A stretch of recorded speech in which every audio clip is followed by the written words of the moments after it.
Sekolah berasrama penuh di Keluang Johor yang dipercayai membelasah rakannya di reman 4 hari bagi membantu siasatan. Perintah tahanan reman sehingga 11 November depan terhadap 6 suspek berusia 16 tahun dikeluarkan oleh penyelidik daftar Nur Azizah Siddiq di Mahkamah Keluang tadi. Turut betul gejala buli yang berlaku di negara kita ni kan? Anda tahu apa itu buli? Buli dilihat sebagai satu tingkah laku yang agresif terhadap seorang individu dan dilakukan secara berulang kali. Ia mensasarkan seorang yang sangat lemah dan tidak dapat mempertahankan diri. Buli juga menunjukkan ketidakseimbangan kuasa antara mangsa dan juga pembuli. Ia juga didefinisikan sebagai perbuatan mengasari golongan yang lemah bagi menunjukkan kekuatan dengan memastikan mangsa mengikuti setiap arahan pembuli. Buli juga dianggap sebagai satu tingkah laku yang ganas yang memberikan kesan negatif kepada mangsa yang tidak memiliki kuasa. Sekarang kita pergi kepada jenis-jenis buli. Buli terbahagi kepada 2 jenis, iaitu yang pertama, buli secara fizikal dan yang kedua, buli secara mental. Kegiatan buli yang melibatkan fizikal ini bersifat mencederakan mangsa seperti memukul, memeras ugut, menampar, menarik rambut, menendang, menyepak dan seumpamanya sehingga mangsa tercedera, cacat, bahkan ada yang sehingga mati akibat perbuatan tersebut. Bergerak kepada jenis buli yang kedua, iaitu buli jenis mental ataupun psychological.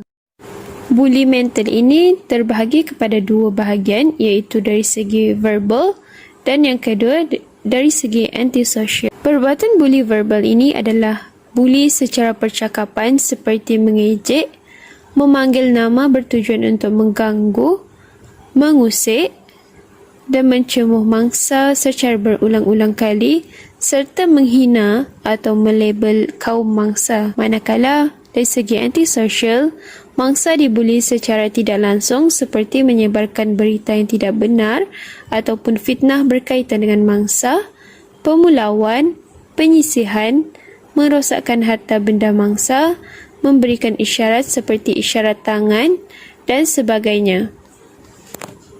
Bagaimana nak mengatasi masalah buli ni?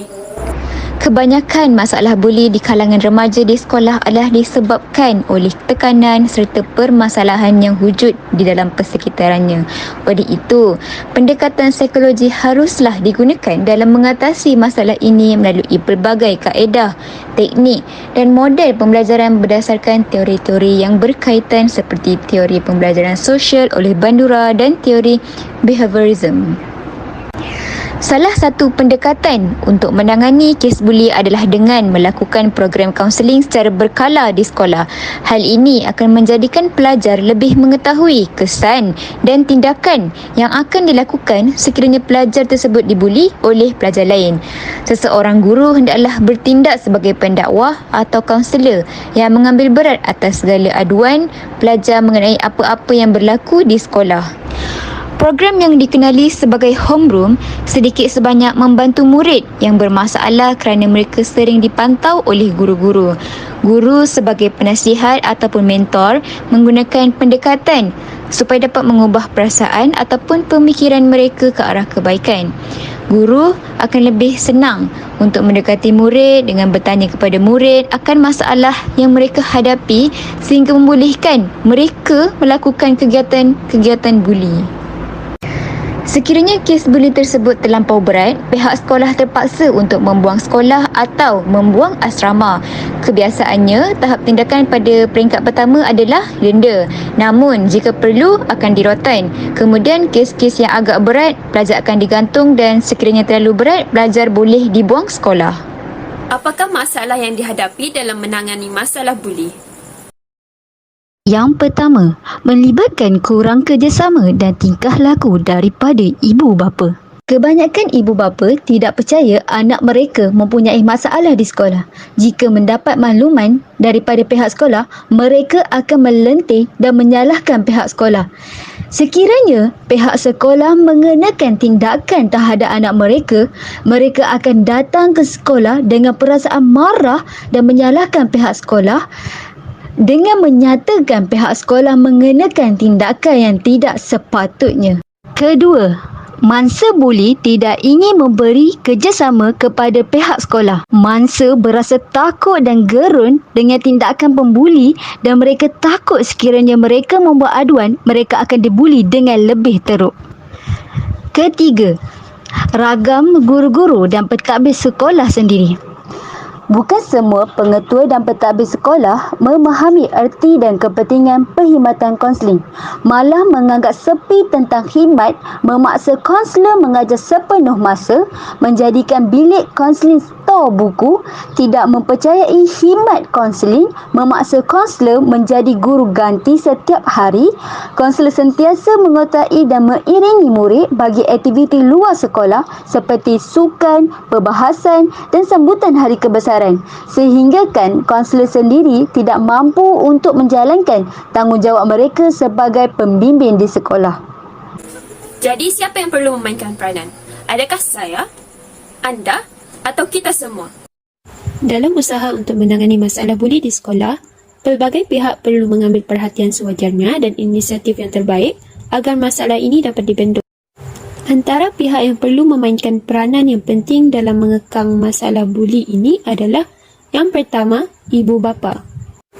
Ibu bapa juga perlu menyokong tindakan yang diambil pihak berwajib dan tidak meminta pihak sekolah untuk menyembunyikan perbuatan anak mereka jika anak mereka didapati bersalah. Ibu bapa perlulah memberikan contoh yang terbaik untuk menjadi ikutan kepada anak-anak mereka. Khususnya pada peringkat dewasa, ibu bapa boleh melayan anak-anak mereka seperti seorang kawan agar anak-anak menjadi lebih terbuka dan selesa untuk bercerita dengan ibu bapa tentang masalah yang dialami. Seterusnya, kita pergi kepada peranan yang kedua, iaitu peranan pihak sekolah. Terdapat beberapa komuniti yang ada di sekolah yang juga perlu memainkan peranan dalam membentuk sasiah unggul pelajar serta membantu untuk membendung masalah buli dari menjadi semakin teruk. Komuniti yang pertama yang difokuskan adalah pihak guru, khususnya warden sekolah dan guru kaunseling serta guru disiplin sekolah.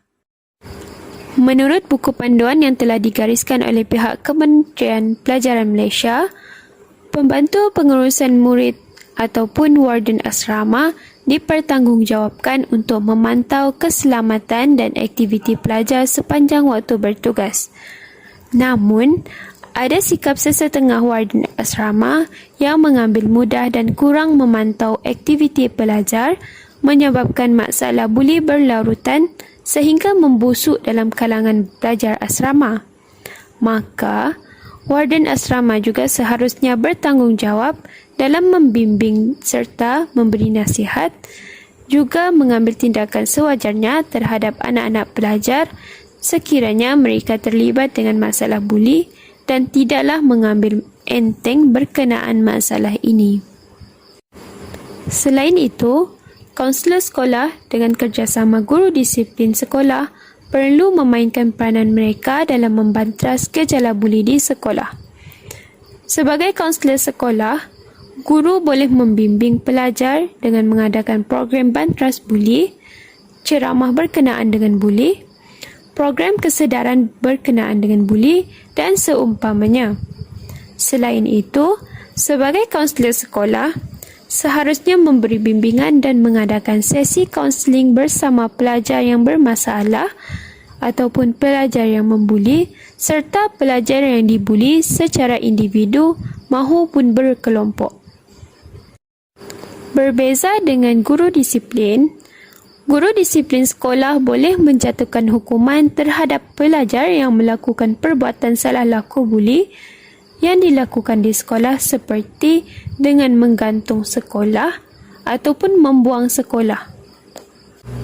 Dengan cara ini, pelajar akan merasa takut untuk melakukan perbuatan buli kerana risau akan dibuang sekolah ataupun digantung sekolah.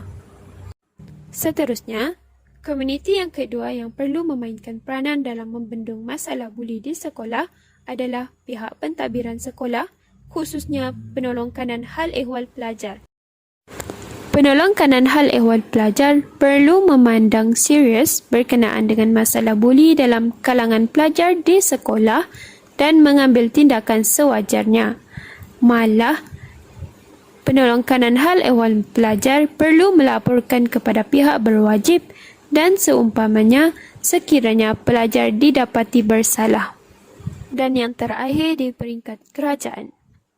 Di peringkat kerajaan, beberapa agensi kerajaan seperti pihak Polis Diraja Malaysia, PDRM, dan pihak Kementerian Pelajaran Malaysia, KPM, perlu mengambil perhatian sepenuhnya terhadap masalah ini serta memberi hukuman yang setimpal berdasarkan Akta Undang-Undang Negara yang telah digariskan oleh pihak berwajib. Dengan cara ini, pelajar akan sedar bahawa perbuatan buli itu adalah merupakan satu jenayah yang berat. Melihat kepada masalah buli di Malaysia yang semakin melarat, pihak Kementerian Pelajaran Malaysia bercadang akan memperkenalkan konsep baharu iaitu Sekolahku Sejahtera yang mana akan menerapkan beberapa nilai dalam pembelajaran di sekolah secara tidak langsung. Komponen yang difokuskan adalah berdasarkan 4 komponen utama iaitu aspek penyedaran, pelaporan, penghukuman dan pemantauan. Konsep baharu yang diperkenalkan oleh pihak KPM ini bertujuan untuk membendung atau membanteras gejala buli yang berlaku di Malaysia. Maka, jelaslah di sini bahawa setiap komuniti dalam masyarakat perlulah memainkan peranan masing-masing dengan sewajarnya sebagai usaha untuk membendung masalah ini menjadi semakin teruk.